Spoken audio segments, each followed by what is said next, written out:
Hello, it's a beautiful morning in Chigali. I hope this lesson finds you sound and good. And today I would like to introduce electric fields. I would like to introduce electric fields. Do not forget, this is Physics 9702, Physics 9702, and specifically this is paper 4. That is Advanced Structured Equations. So I want to introduce the concept of electric fields and just to give you a few objectives. At the end of this unit, you will be able to understand the concept of an electric field as an example of a field of force, and you should be able to define electric field strength. At the end of this lesson, this topic, you should be able to represent an electric field by means of field lines, just like we did in gravitation. You will be able to calculate the field strength of a uniform field between charged parallel plates in terms of potential difference and separation. You'll be able to calculate the forces on charges in uniform fields. You'll be able to describe the effect of a uniform electric field on the motion of a charged particle. And you'll extend the same concepts to a point charge. That is, you'll be able to represent an electric field by means of field lines for a point charge. You'll be able to calculate the field strength due to a point charge, the force due to a point charge, and of course you'll be able to state uh, actually to draw graphs for electric field strength, for force, and so on and so forth. So those are some of the objectives of the learning objectives of this unit. So to begin with, I want us to recall that there are actually 2-point charges. I mean, there are actually two types of charges. There are actually two types of charges, that is positive and negative. We have that in mind. Unlike the gravitational field that we talked about, where we had no negative masses, in electric fields, we are going to think of the fact that there are two types of charges, and this affects the nature of the force that we shall be dealing with. Note that in gravitation, the force was always attractive because the field lines were always radial, and when a point mass is placed in a gravitational field, it would experience a force towards the large mass. So the force between two masses was always attractive. A mass does not repel another mass, they simply attract each other. Remember, we said an attractive force by conversion was given a negative sign. So let us start by defining an electric field or a force field. Remember, in gravitation, there was a region of space around a mass where a force was experienced. Similarly, in electric fields, there is a region of space around a charge. In electric fields, we shall be dealing with the charges because charges are responsible for creating a force, um, or they are responsible for creating a field around them in which another charge would experience a force. So there is a region of space around a charge where a force can be experienced, maybe by another charge. So that region of space is going to later be called an electric field. There is also a region of space around the poles of a magnet where a force can be experienced. That region of space will later be called the magnetic field. So in general, a field of force is a region of space where a particle experiences a force. A field of force or a field is a region of space where a particle experiences a force. This field can be a gravitational field, as we saw in gravitation. It can be an electric field, as we are going to see in electric fields. It can be a magnetic field, as we shall later on see in magnetic fields. Also recall that there are two types of charges. We have positive and negative. Unlike in gravitation, where we didn't have negative masses, in electric fields, there are two types of charges, the positive and negative. And I have just mentioned that uh, this will affect how we think about the force between charges, or it will affect how we think about the electric field strength around a charge. Also, recall from IGCSE that objects can be charged by friction or induction. When you rub a pen or a plastic material against your hair, it will attract small pieces of paper. What does that imply? Perhaps the plastic material has been charged by friction. That is a concept of IGCSE and it is very important in electric fields. Number 4, electric forces. We know that electric forces are the ones which hold electrons in atoms and they bind atoms together in molecules and in solids. Note that there is a natural force of attraction between the nucleus of an atom which is positively charged and the electrons around the nucleus. In fact, this electrostatic force between the nucleus and the electron is responsible for providing the centripetal force, which keeps electrons to orbit around the nucleus. Also recall from AS that charge can be given by current times time, IT, which helps us to define a coulomb as ampere times seconds. These are some of the concepts that we shall need in electric fields as we advance. We shall need such concepts, so we need to recall them. Before we go into the details of electric field strength or electric fields, let's see some of the impacts or some of the effects in everyday life of static electricity. Some of the effects of static electricity in our everyday life. Many of these you must have experienced them, but I just want to remind you about them. Some of the effects of static electricity, of course, static meaning at rest. So it is involving charges at rest. Some of the effects of static electricity in everyday life are the following. Number one, try to blow air in a balloon and rub it against a woolen jumper or a woolen cloth. Then try to take it close to a wall or stick it to a wall. It will actually stick to the wall. By rubbing, the important part here is rubbing. Earlier on, we have mentioned we can charge an object by friction. So it will definitely stick on a wall. Another effect in everyday life, a TV screen that has been polished attracts dust.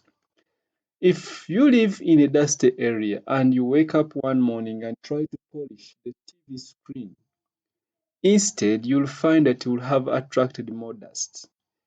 The most important term here is polishing. Remember, an insulating material can be charged by friction. Number 3, dry hair tends to crackle. It may actually spark when brushed. This one is an everyday experience. When you brush your hair when it is very dry, you hear it crackling, and it may actually produce some sparks. So the important term here is still brushing. We said materials can be charged by friction. So as we are brushing, there is friction. So it ends up crackling or it may actually spark. Number 4, you may feel a shock when you touch the metal door handle of a car on getting out after a journey in dry weather. What is very important is this last part there, a journey in dry weather. When you touch a metal handle, the door handle of a car, you may feel a small shock simply because while driving through air, there was friction between the metal door handle and the air molecules. That friction between the metal door handle and the air molecules could be responsible for the excess charges on the metal door handle. So still, the important term here is friction. So those are some of the most important effects. There are many more. There are many more. Another one, rub your pen or a plastic ruler against your hair. It will attract small pieces of paper. That is an everyday experience. So all the above are examples of insulated objects that have gained electric charge actually by friction. That is being rubbed against other objects.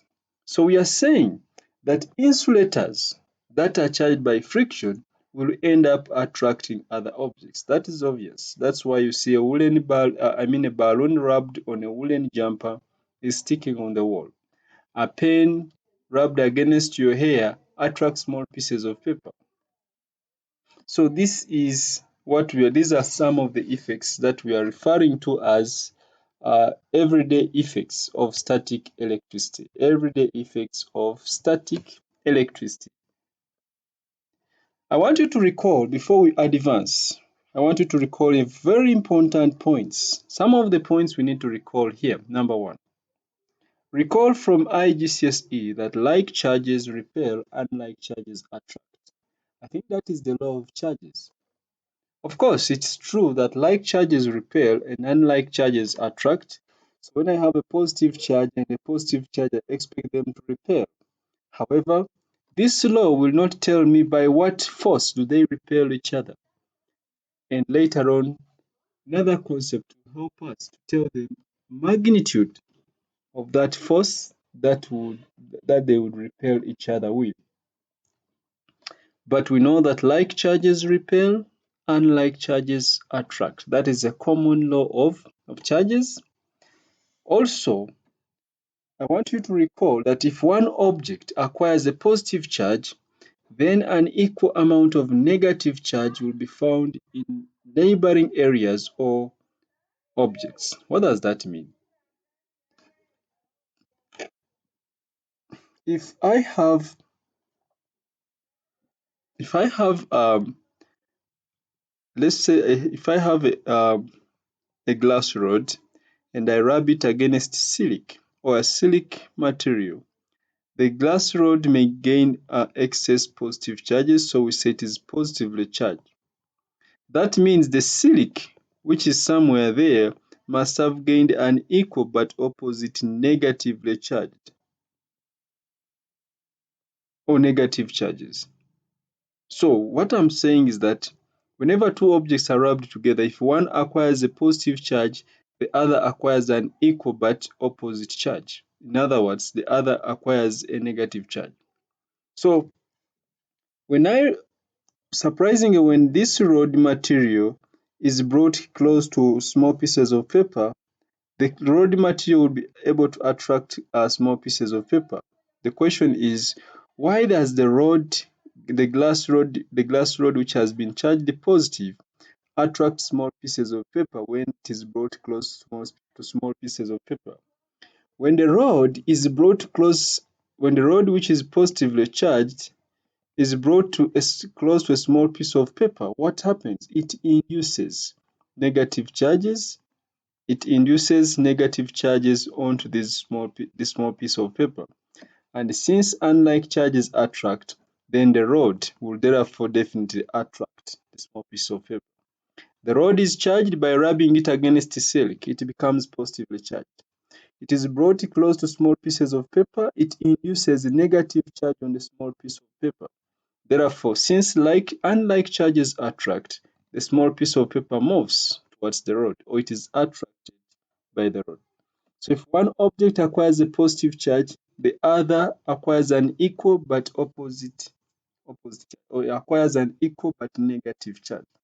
That would be a very important concept in electric fields. Number three. So this means if one acquires positive charge and the other one acquires a negative charge, it means that no charge is destroyed nor created. In other words, the total charge in the universe is remaining constant. If one just acquires 10 positive charges, the other one acquires 10 negative charges, it means the total charge has not changed. It has remained the same. but it has just charge of one sign has accumulated on one object and an opposite sign has accumulated on another object, but having the same magnitude. So no charge is destroyed or created. That is the law of conservation of charge. Charge can neither be destroyed nor created. Charge just leaves one object to another object, but can neither be created nor destroyed. That's called the law of conservation of charge. And by the way, no violations have ever been found. And this conservation law is firmly established, just like those of conservation of energy, conservation of momentum. Remember, for conservation of energy, energy can neither be created nor destroyed. It is just transformed from one form to another form. Then, for an isolated system, the total momentum of two interacting bodies always remains constant. That is the law of conservation of momentum. So no violations have ever been, um, no violations of these laws have ever been found. So they are firmly, we say that they are actually very, very, very firm. Okay, now it is the time for us to introduce the concept of electric fields. We shall begin introducing the concept of electric fields by looking at an electric field line. Remember, there is a region around a charge, around a particle, where a force, or there is a region of space where a force is experienced by a particle. If the region of space is caused by a positive or negative charge, then that region of space is going to be called an electric field.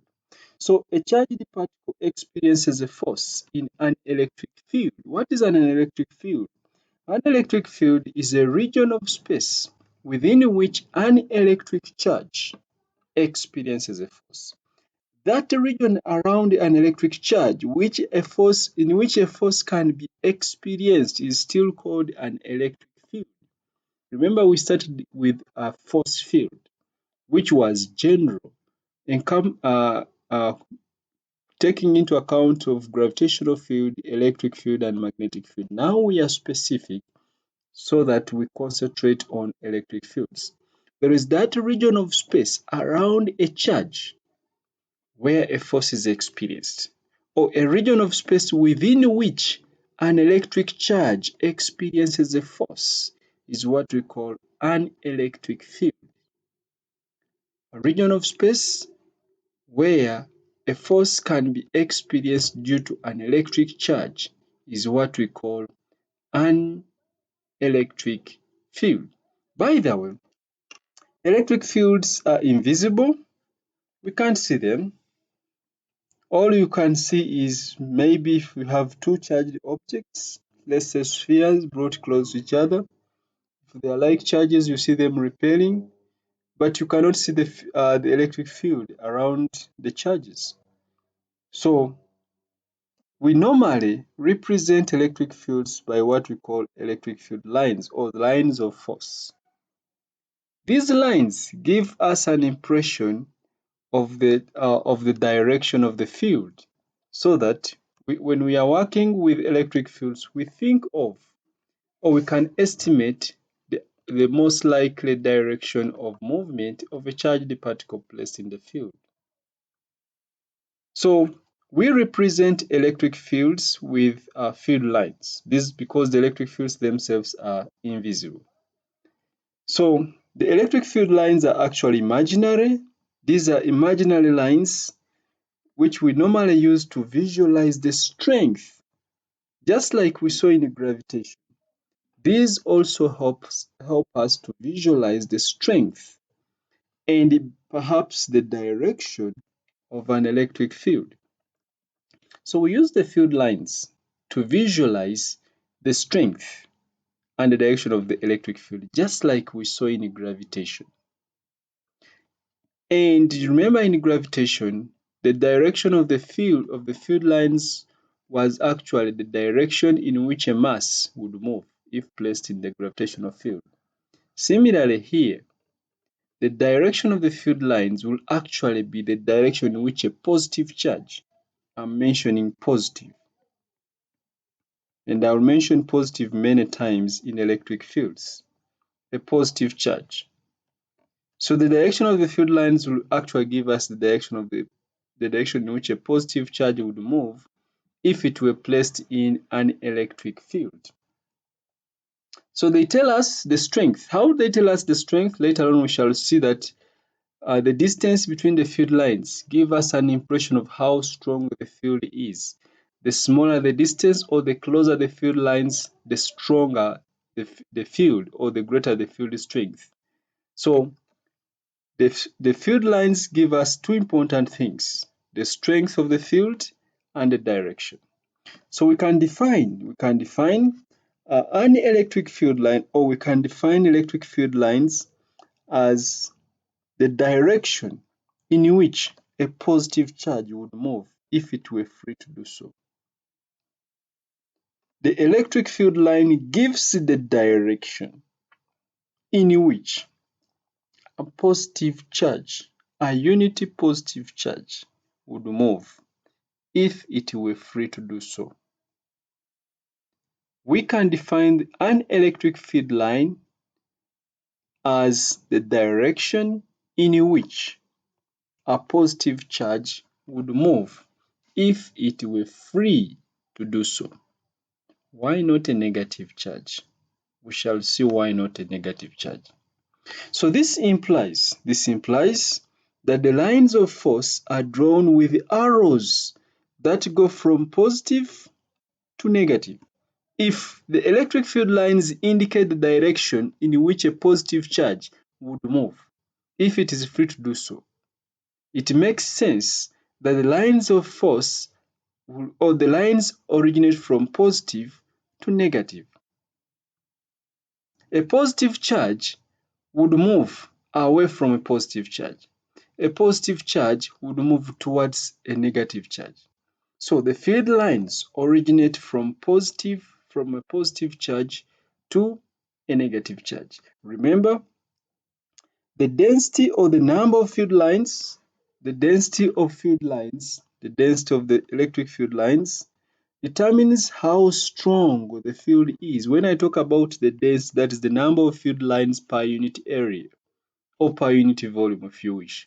So the density of field lines in a given area will give us an impression of how strong the field is. The higher the density, in other words, if we have more field lines in a given area, then we can conclude that the field strength is greater in that area. So a number of field lines crossing a given area imply a strong electric field, that is a high number of field lines crossing a given area will tell us that the electric field in that area is very strong. Several field lines will be called electric flux, but we shall not use the word flux many times in electric fields. However, we shall use it more in more details under actual magnetic fields. So the number of field lines crossing a given area can be called the electric flux, a collection of field lines. If the electric flux is higher, it means the field strength is higher. Or if the number of field lines in a given area is very great or is very, very big, it means the field strength in that area is also large. Okay, so before we advance, let's talk about these field lines in details. They have properties, the same properties we mentioned in gravitation. Number one, field lines originate from positive to negative. We have already seen that. A positive charge moves away from positive, another positive charge, or a positive charge moves towards a negative charge. That means field lines will originate from positive and terminate to the negative. Number two, we know from gravitation, the field lines never touch or cross each other. The field lines never touch or cross each other. That is a property or characteristic. Number three, the strength of the field is indicated by how close they are to each other. The closer the field lines are to each other, the stronger the field. Of course, if the field lines are close to each other, it means the density of the field lines is higher. the electric flux is most likely higher. So we say the field strength is higher. So the strength is indicated by how close the field lines are to each other. Having known these properties, then let us try to explore the field patterns. Electric field patterns. We shall begin with a single isolated charge.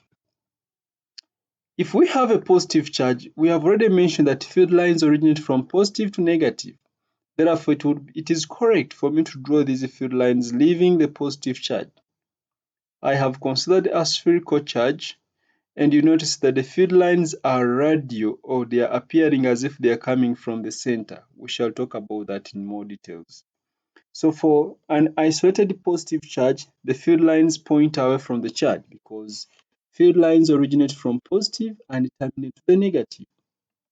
If we have an isolated negative charge, for an isolated negative charge, because field lines terminate the negative, then we shall show this by drawing field lines pointing to the negative charge. Suppose we have two equal unlike charges.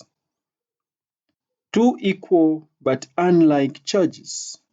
Let's see the field pattern of two equal but unlike charges. Two equal but unlike charges. We have a positive charge and a negative charge. Remember, field lines originate from positive and terminate to the negative. Therefore, it is correct for me to draw field lines originating from the positive charge and terminating to the negative charge, because field lines originate from positive to negative. We are still considering point charges or spherical charges. We always assume that positive is high potential and negative is low potential. Later on, there will be some kind of contradiction, especially when we come to a uniform field. This is not uniform because the field lines are spreading as they move away from the charge. So these are equal. How do we represent equal charges? We represent charges which are equal in magnitude with the same number of field lines. So we can check. This is 1, 2, 3, 4, 5, 6, 7, 8, 9, 10. There are 10 field lines originating from positive. 1, 2, 3, 4, 5, 6, 7, 8, 9, 10. 10 field lines terminating to the negative. That means they are equal in magnitude, but they are unlike charges. One is positive, one is negative. Field lines originate from positive and terminate to the negative. I want you to notice that for this kind of charges, which are point charges or spherical charges, the lines spread as they move far from the charge. What does that mean? As they move further apart, it means the field strength reduces. As we come close to the charge, it means the field strength increases. So any particle which comes closer to the charge will experience a greater force than that particle which is far away from the charge. Field lines are spreading apart as we move away from the charge, but they are very close as we get close to the charge. So the field is stronger close to the charge than it is away from the charge. So I want you to also observe that the number of field lines leaving the positive charge and terminating the negative charge is the same because the charges are of equal magnitude. So we represent equal magnitude with the same number of field lines. Okay, let's also see. Please note, here field lines are leaving the positive, here field lines are terminating to the negative. Field lines originate from positive and terminate to the negative. Let us see unlike charges. These are unlike charges. Let us see like charges. We know that like charges must repel. Unlike charges must attract. That's why field lines were originating from positive and were directed touching the negative. Let's see, they are equal. That means the same magnitude, equal number of field lines. But they are like charges. That means they have the same sign, either both positive or both negative. Okay. So if they are both positive, field lines originate from positive as indicated here. but they are equal in magnitude. So the same number of field lines, 1, 2, 3, 4, 5, 6, 7, 1, 2, 3, 4, 5, 6, 7. That is same magnitude. They are both positive. Because field lines originate from positive, you see that in all cases the arrows are leaving the positive, but they are like charges. They have to repel each other. So that means this one, this charge here, if this is charge A and this is charge B, charge A experiences a force from charge B which pushes it away. Charge B experiences a force from charge A which pushes it away. That means there are two forces which are equal but opposite. So it means there is a point between the two charges where the resultant force is going to be zero. And that point is going to be called the neutral point. There is a point somewhere between the two charges, just at the center, between the two charges, where the resultant force will be zero. And that point is going to be called the neutral point. Similarly, for negatively charged particles, for negative, the field lines terminate to the negative in both cases. But remember, like charges repel. So there will be a point between the two charges where the resultant force is going to be zero. That means if I put a particle at X, it will not experience any resultant force, so it may remain at rest. So for two equal like charges, the field patterns look like that. Equal in magnitude means same number of field lines. Like charges, it means the same sign. So here we have the positive ones, and here we have the negative ones. There is a neutral point in between the two charges where the resultant force or the resultant field at that point is zero. So this is what I'm saying. X is going to be called a neutral point, a point where the resultant electric field strength, and therefore the force is actually going to be zero. Okay, so that is the field pattern for two equal like charges. Two equal like charges. Okay, let us see if they are unlike charges. I mean, they are unequal but like charges. Unequal meaning different magnitude. Like charges meaning they have the same sign. Different magnitude, the same sign. We know that like charges must repel. So I have two positive charges. I have this charge and this charge. They are both positive, but I'm assuming that this charge here is having a greater magnitude than the other charge. They are two unequal, that is different magnitude, like, that is having the same sign. So in both cases, field lines originate from positive because they are positive charges. But they are not equal in magnitude. What is the impact? It means the field around this charge here, if I call this charge A, the field around the charge A is stronger than the field around charge B. Even though they repel each other, the point where the resultant force is zero is closer to the weaker charge. In other words, the neutral point is very close to the weaker charge than to the stronger charge. The neutral point is closer to the weaker charge than to the stronger charge. But in both cases, the field lines are leaving the positive. Let me give a simpler, more elaborative example. I'm going to consider a charge. Let me consider negative charges. Let's say this is a charge of magnitude 3q, where 3q is represented with 1, 2, 3, 4, 5. No, I want to rub off this.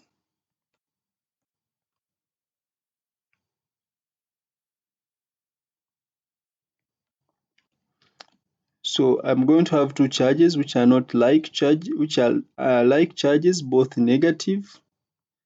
But I want this to have magnitude. Let this be having magnitude field lines 1, 2, and 3. Then I want the magnitude, this to be twice the other one. So this will have 1, 2, 3. This will be 4. This will be 5 and maybe 6, so that the magnitude is twice. So one, they are like charges, both negative. But this one has a greater magnitude than the other one. So I have more field lines here. If the magnitude of this is Q, maybe this is twice Q, twice the charge. So field lines, remember, terminate to the negative. So I will draw arrows pointing to the negative charge in both cases. The arrows must be pointing to the negative charge in both cases. Also notice, it is not by chance that I've, I've put this point here closer to this charge. It's because this one has a smaller magnitude. So X is a point closer to this charge. Remember, if the charges were equal in magnitude, X would be exactly at the midpoint. But now that they are not equal in magnitude, X is closer to the weaker charge. That is extremely important. So note that the number of field lines on a much stronger charge is more than that on a weaker one, indicating unequal charges. Also observe that the neutral point X is closer to a weaker charge than to a stronger charge. That is extremely important. The neutral point X, the point where field strength is 0, remember at X, field strength, which we shall call E, is 0. The force also is 0. We shall see that later on in details. Okay, so these are two unequal and they are like charges. Now suppose they are two unequal and again unlike charges. They are unequal, meaning they have different magnitudes. But again, they are unlike. That is, one is positive, another one is negative. How does the field pattern look like? Of course, they are unequal, they must attract each other. The field lines will originate from positive to negative. But because they are unequal, there are more field lines on one charge compared to another one. That's why here I have 1, 2, 3, 4, 5, 6, 7, 8. And I represent this with 1, 2, 3, 4, 5, 6 to indicate that the field lines on the positive charge will be actually closer compared to the field lines on the negative charge if the positive charge has a greater magnitude than the negative charge. So they are unlike charges, they must attract. Field lines must leave the positive and turn into the negative. But then they don't have the same magnitude. So one should have more field lines compared to the other. So the field pattern would simply look like that. So I have been talking about point charges. Suppose we have parallel plates. If we have two parallel plates, then the field lines are going to be actually parallel lines. If we have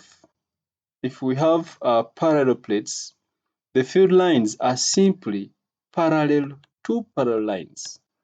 So not two parallel lines, the field lines are actually parallel to each other. Unlike for point charges where the field lines were moving apart as move away from the charge, for two parallel plates placed side by side, the field lines are actually parallel to each other and they are equally spaced. You can see this demonstration here. This is how the electric field pattern of parallel plates looks like. Of course, the field lines will be distorted at the edges and we call this one the edge effect. But of course, later on we shall see that in calculation, the edge effect is ignored. So, what is the impact of the field lines being parallel? Remember gravitation, we said close to the Earth's surface. The field lines are almost parallel. And because they never cross, they are almost parallel close to the Earth's surface. For that reason, we consider the gravitational field strength close to the Earth's surface to be almost the same or constant. So similarly, in electric fields, If field lines are parallel and evenly spaced, then we shall say the field between the two plates is said to be uniform. The field between the two plates is said to be uniform. That means, or it is constant. That means the electric field between two plates is uniform or constant. So we call this one a uniform electric field. Although the field is non-uniform at the edges, in calculation we shall ignore the edge effect.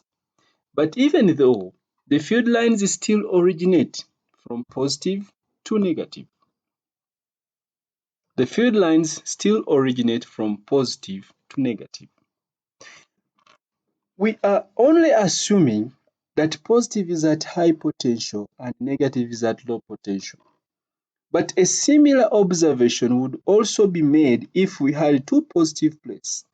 Let's consider a positive plate here. I'll just draw one vertical line to mean a positive plate and another vertical line to mean another positive plate. But this one is at 20 volts positive and this is at 10 volts positive. Still, it doesn't mean that there is no field lines here, there is no electric field here for parallel plates. Field lines simply or precisely originate from high potential to low potential. Although both plates are positive, there is a resultant force on any charged particle between these two plates because there is a resultant there is a potential difference. So there is a field, there is a resultant electric field between the two plates. Therefore, the field lines will point from positive 20 volts to positive 10 volts in this case, even though both plates are positive. Now here we are using the concept that field lines originate from high potential to low potential.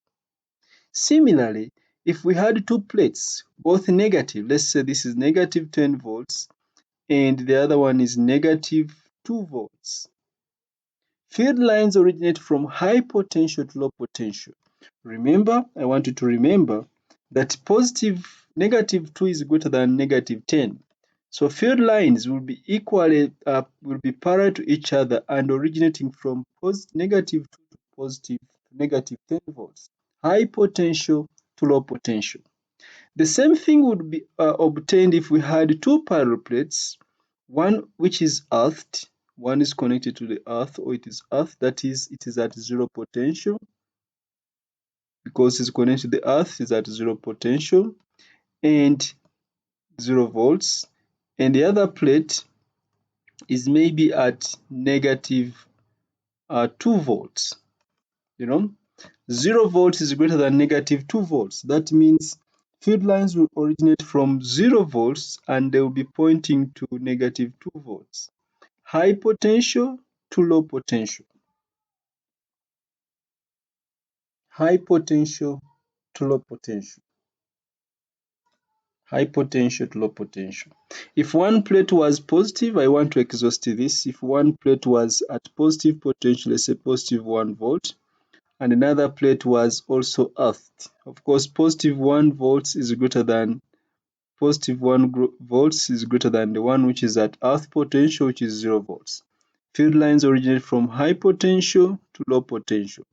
Any charged particle placed between the two plates will experience a force because there is a resultant field. So I think I've tried my level best to to exhaust this. How about if a plate which is charged is placed nearer? A charged plate is placed nearer a point charge. Let's see what happens. A charged plate is placed nearer a point charge. So we have a positively charged plate somewhere,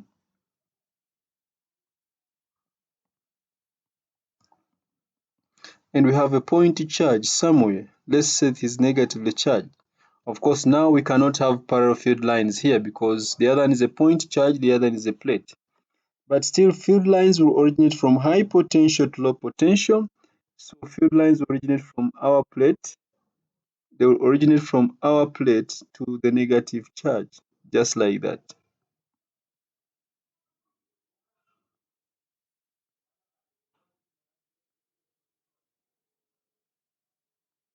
As simple as that. The same would happen if the plate is negative and maybe the point charge is positive. Let's see if we have a negative plate and a positively charged point charge. Of course, field lines originate from positive to negative, so we shall have field lines like this.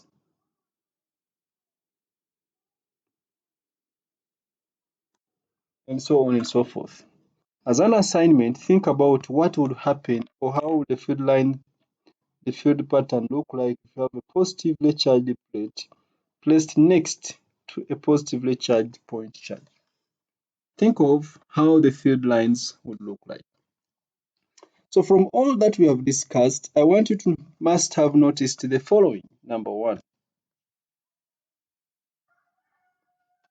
you must have noticed that at the edges between the plates, the electric field is non-uniform. Of course, we normally take the electric field between the plates to be uniform, and we just neglect the edge effect.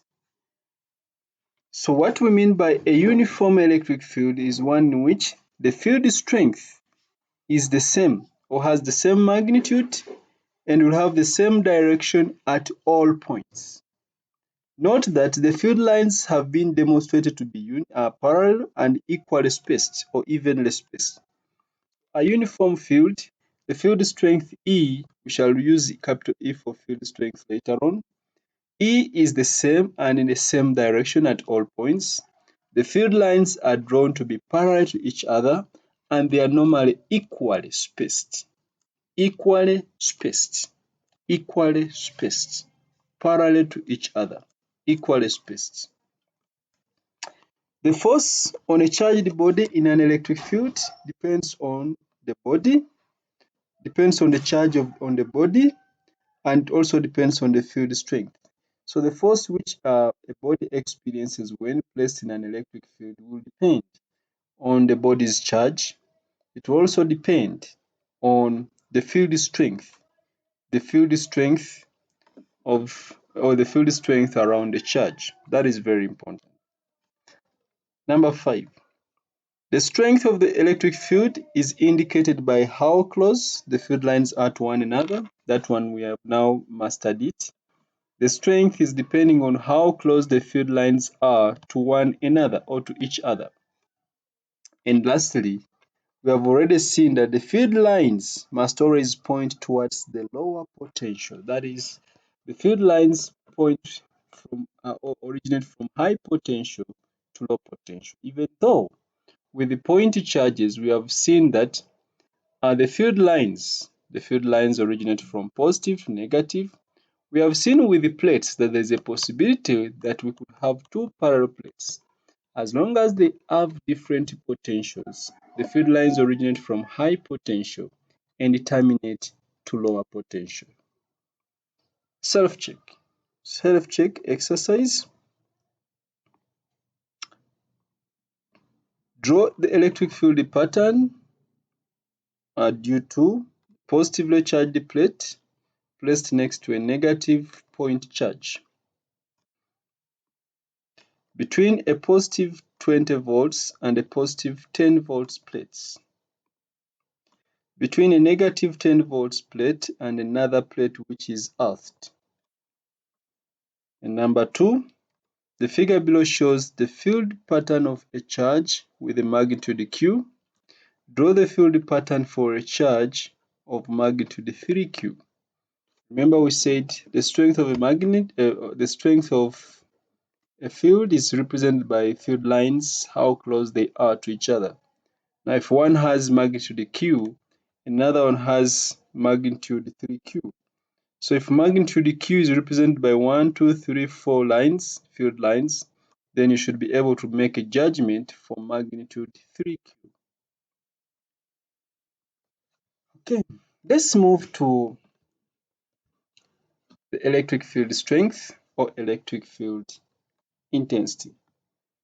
Electric field strength. We have been mentioning the field strength, the field strength, the field strength.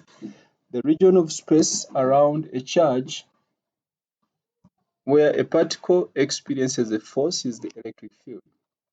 The strength is determined or is indicated by the number of field lines. What do we mean by electric field strength? What do we mean by electric field strength? So we shall use the symbol, we shall use the letter capital E to represent electric field strength. Capital E to represent electric field strength. What do we mean by electric field strength? We have seen that field lines originate from positive and terminate to the negative. And we have seen that the electric field line gives us the direction in which a positive charge would move if it was free to do so in an electric field. Somehow, this should be telling us that to define electric field strength, we must imagine a positive charge placed in an electric field. We consider a unity positive charge, that is a charge of one coulomb, a charge of positive one coulomb placed in an electric field. The force which this charge experiences gives us an idea about how strong the field is at that point. Therefore, I'm saying an electric field or the electric field strength at a point is going to be defined as the force acting on a unit positive charge. When I talk about a unity positive charge, I am referring to a charge of positive one coulomb. A charge of positive one coulomb placed at the point or placed in an area around another charge. How much force does a charge of one coulomb, positive one coulomb, experience when placed in a region of the electric field? Why positive? Because we want to bring in the sensation or the concept of direction. Because electric field strength, just like a gravitational field strength that we saw, is a vector quantity. Electric field strength, just like gravitational field strength, is a vector quantity.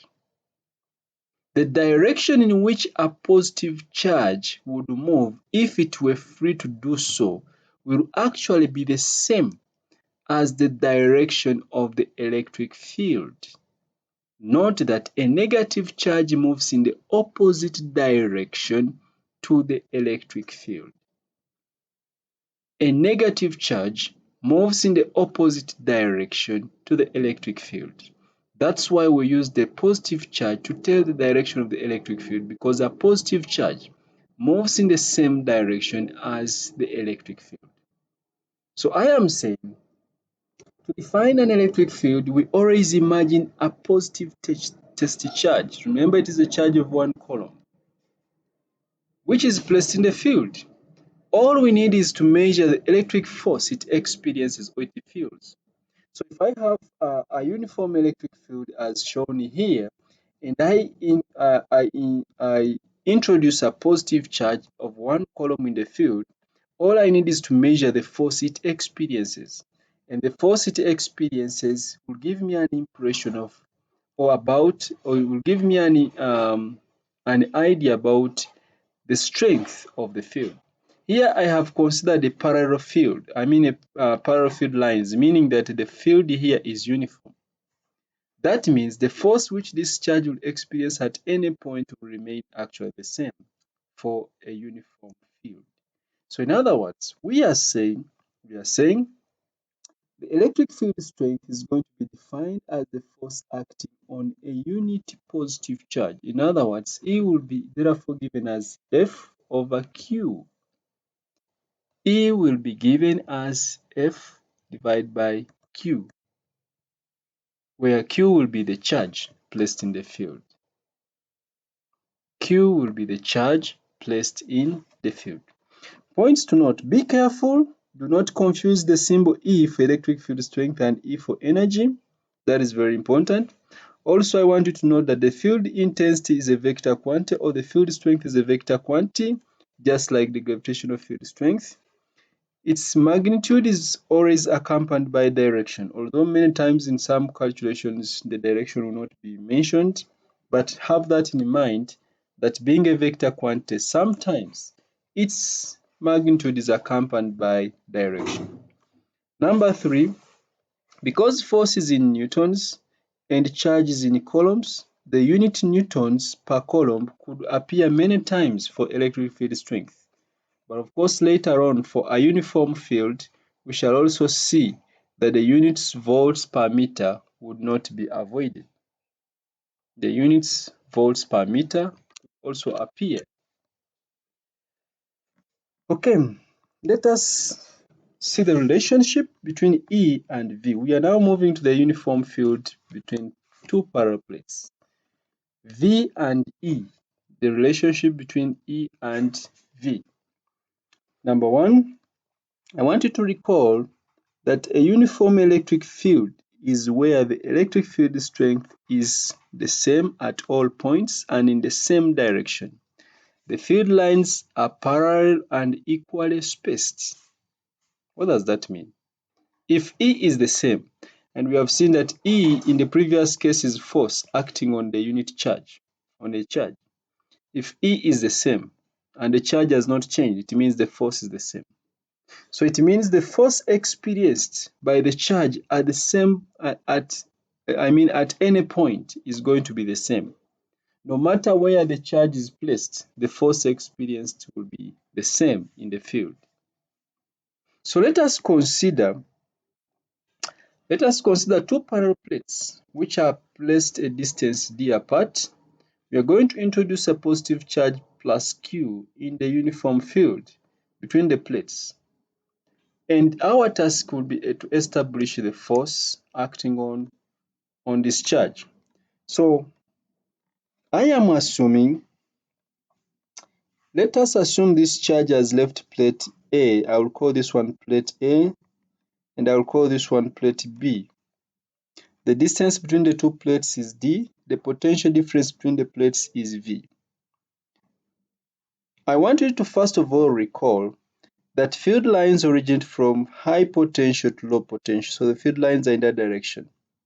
I want you to also note that actually the charge is moving in the same direction as the field.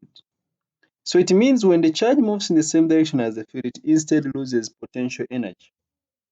It's like when a mass comes from, when an object leaves the Earth's atmosphere and comes close to the Earth's surface, it loses potential energy, it becomes smaller. But if a mass moves in the opposite direction to the gravitational field, it gains more potential energy. Similarly here, if a charged particle moves in the same direction as the field, or in the direction in which it is supposed to move, then it means it is actually losing potential energy. Because here, the particle is positively charged. The force it experiences due to the field is in the same direction as the direction in which I'm moving it. It would only gain energy if I moved it from B to A, that is doing work against the repulsion. So here, in this case, the worker done, first of all, the worker done to move this charge from plate A to plate B, the worker done will be equal to the force times the distance. Of course, the distance will simply be the separation of the plates. So if we move a positive charge in the opposite direction to the electric field, we would do positive work. In other words, it would gain energy. Now that we are moving it in the same direction as the field, then it is the charge which is losing energy. Therefore, I'll call this work done to be a negative value.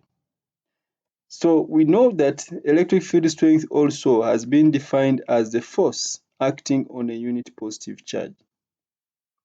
Have that in mind. This implies that the force acting on a unit positive charge is going to be the charge Q times the electric field strength. So the work done W is equal to actually Q times E times D. I've just ignored this negative here, but it is available, it is still there. I want you to also recall from electricity, we define potential difference PD, which is V, as the work done to move a unit charge around the circuit, or the energy transferred from electrical to thermal per unit charge was PD. In other words, PD was work done, which was energy transferred from electrical to thermal per unit charge. So that implies that the work done W is also Q times V.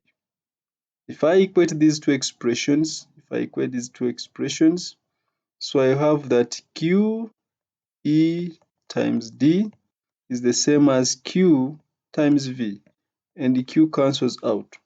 So electric field strength therefore becomes V over D, where V is PD, potential difference, and D is the separation between the plates. Many times this expression is quoted as E is negative V over D, but we shall mention later on that negative V over D is called the negative potential gradient.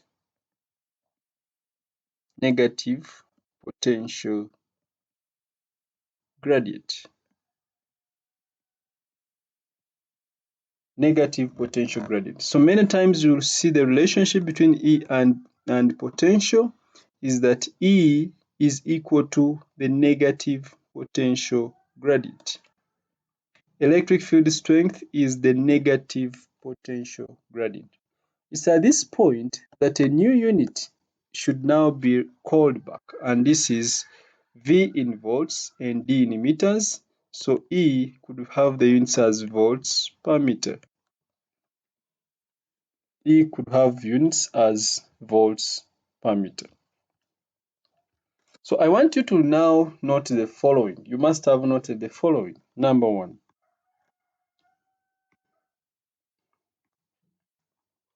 we have now also seen that for a uniform field, E can also be given as negative V over D, where this is just the same as negative potential gradient. In calculation, we shall ignore the negative. That gave us the unit as volts per meter. Number two, in calculations, we shall always ignore the negative sign, but the sign is very important when E is obtained from a graph of potential against distance. Remember, E is equal to the negative potential gradient. So when we are finding E from a graph of potential, then the negative will be very, very important, as we shall see in the past paper questions. Number three, the strength of the field between the plates depended on two factors. You must have noted the two factors from that formula. E is directly proportional to D. When you increase the PD between the plates, E increases. But when you move the plates further apart, E decreases. The magnitude of E decreases. So E is depending on two important factors, that is the potential difference between the plates and the separation of the plates. So that will be very, very important when we are dealing with electric fields or a uniform electric field. Let's try to see a few examples. Example number one. Two metal plates 5 centimeters apart have a potential difference of 1000 volts. So this is capital V and this is small d. Calculate the strength of the electric field between the plates. Strength, that is E. So in our solution, electric field strength is V over D. We substitute, that is 1000 volts divided by 5 times 10 power negative 2 in meters. When I press my calculator, so this is 2.0 times 10 power 4 volts per meter. Desist from writing answers to less than two significant figures. So the strength of the field is 2.0 times 10 power 4 volts per meter. Then the force on a charge of 5.0 nanocoulombs, we want the force. Remember also E is defined as force per unit charge, which implies that the force is going to be charge times E, which means the charge is given as 5.0 times 10 power negative 9 to remove the nano, times the electric field strength, which is 2.0 times 10 power 4. When you press your calculator,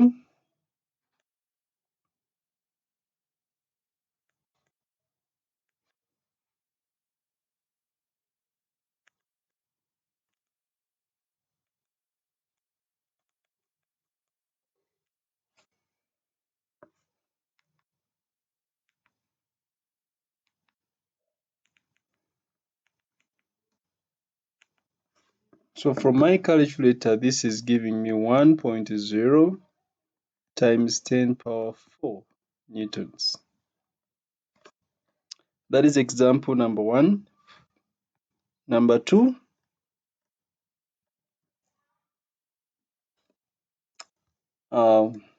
two parallel betel plates separated by 2 centimeters, so this is D, have a potential difference, this is V. Calculate the electric force. Calculate the electric force acting on a dust particle between the plates that has a charge of this. We want electric force. So I now know that force is equal to charge times E. And I know E is V over D. So this will be charge times V over D. I just substitute. The charge is 8.0 times 10 power negative 19 times V, which is 5,000, divided by D, which is 2 times 10 power negative 2. Answer.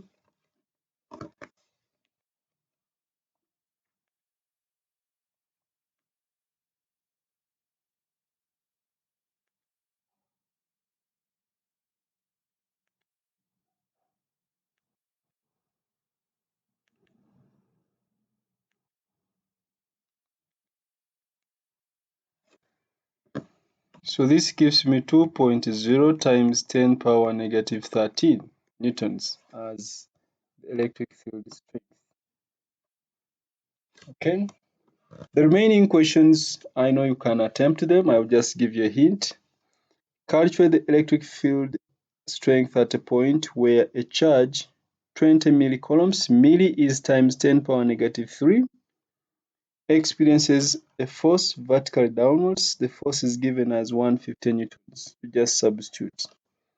You want the electric field strength. E is force acting on a unit charge. Calculate the electric field strength between two parallel charged plates separated by 40 centimeters. So this is D. You change it to meters. And with a potential difference of 1,000 volts. So this is capital V. You will check and see if that is correct.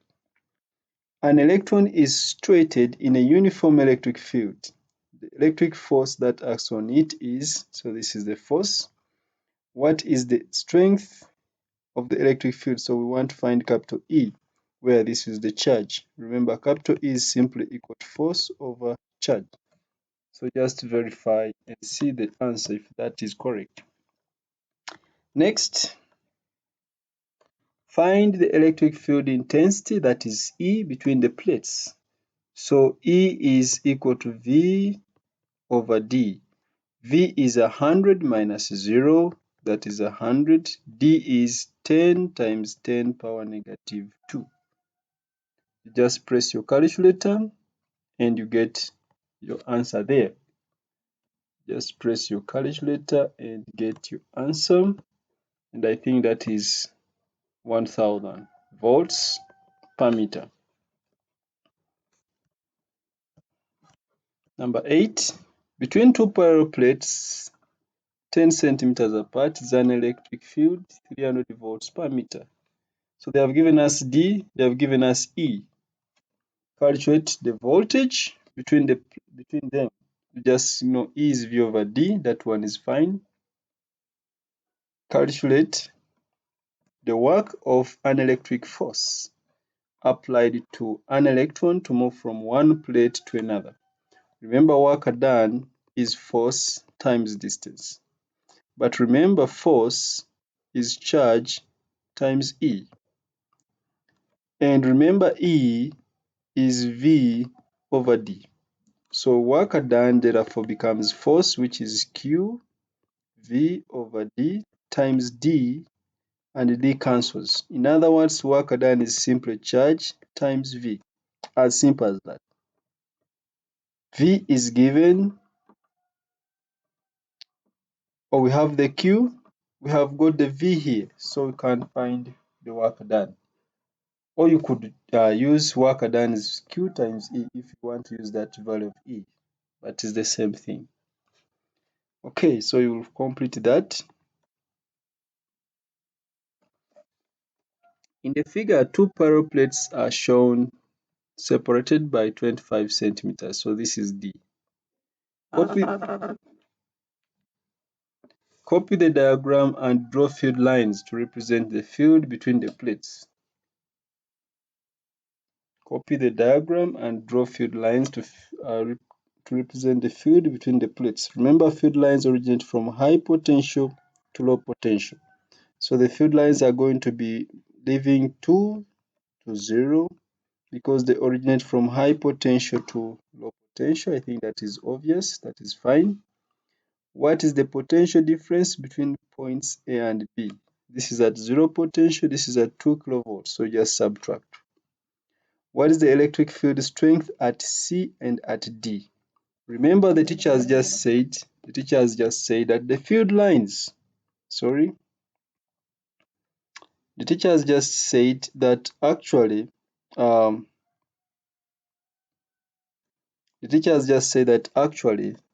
because the field lines are parallel to each other, the field between the plates is uniform. The field strength is constant. So E at point A is the same as E at point C, is the same as E at point D, is the same as E at point B, because E depends on the potential difference between the two plates and the separation of the plates. So all we do is get 2000 divided by the distance between the two plates, which is 0.25, to change it to meters. And this gives us the value of E as 8000 volts per meter. So this will be the value of E at C. It is the same value of E at D because E is constant. It is a uniform field. Calculate the electric force on a charge of positive 5 microcoulombs placed at C. In which direction does the force act? To begin with the direction, the charge is positive. A positive charge experiences a force in the direction of the field. So it is going to be if this is the left, it is going to be to the left. Secondly, we can now calculate the force. Calculate the force. Remember that the force is equal to charge times electric field strength. The charge is given as 5 microcoulombs, 5 times 10 power negative 6 times E, which we have got as 8,000. I think that should be able to give you the force as 0.04 newtons. Number 10, a particle of charge positive 2 microcoulombs is placed between two parallel plates 10 centimeters apart. So this is charge, this is D, with a potential difference of 5 kilovolts. So this is V between them. Calculate the field strength between the plates and the force exerted on the charge. Field strength, that is E. E is defined as force per unit charge, which is the same as V over D.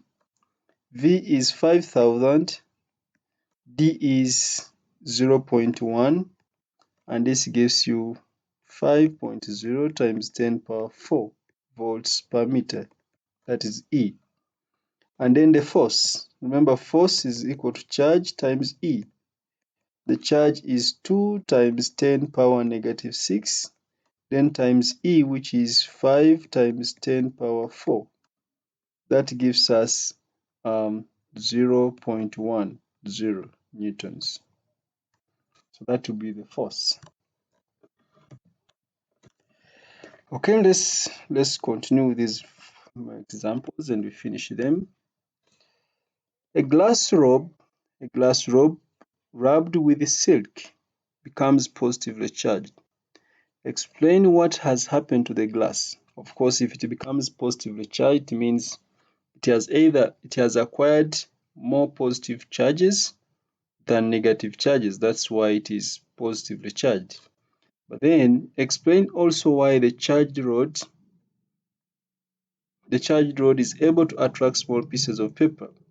When the charged rod which has acquired the positively charged particles or which has acquired a positive charge is brought close to a small piece of paper, it induces negative charge in the small piece of paper. And since unlike charges attract, the small piece of paper is attracted to the glass rod. Explain what is meant by an electric field. We say that is a region of space where a charged particle experiences a force, or where a force is experienced due to a charged particle. Sketch the electric field patterns between two positively charged particles. That one we have finished. Between a positive charge and a negatively charged flat metal plate, we have finished. A positive and a negative charge of the same magnitude are on the same straight line as shown in the figure below. State the direction of the electric field strength at A. So A being the midpoint, remember, to tell the direction of the electric field strength, we must consider a positive charge, because to define electric field strength, we imagine a positive charge. So we consider a positive charge. So when I put a positive charge here, if I consider this positive, it repels it to the right. When I consider this negative, it attracts it to the right. So that means the resultant field on A is actually to the right. That is number one. At point B, it means I now imagine a unit positive charge at point B. If I consider this positive charge, it is repelled to the left. If I consider this negative charge, it is attracted to the right. But remember, because these are point charges, the force also depends on the distance. If the charge at B is at a longer distance from the negative charge, it means the attractive force is smaller than the repulsive force caused by the positive charge, which is closer. So it means the force to the left is greater than the force to the right. So it means the resultant force is going to be to the left. At point C, we imagine a positive charge placed at C. The negative charge attracts it to the to the left.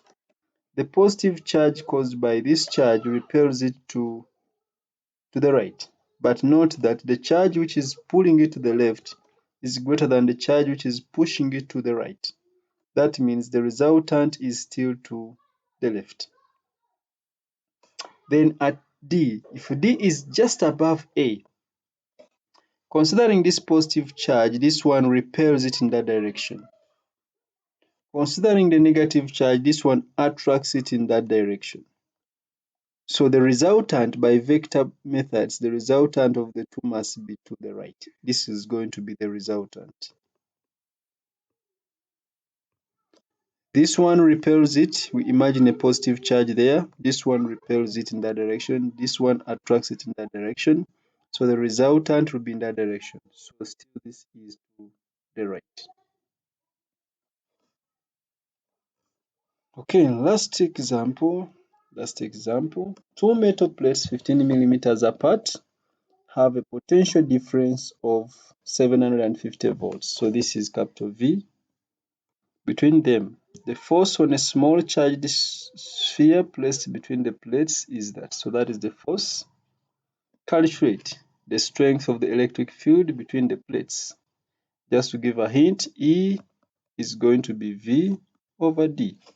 D has been given, just converting it into meters, and you substitute. I will not calculate that. Calculate the charge on the sphere. Remember, force is equal to Q times E.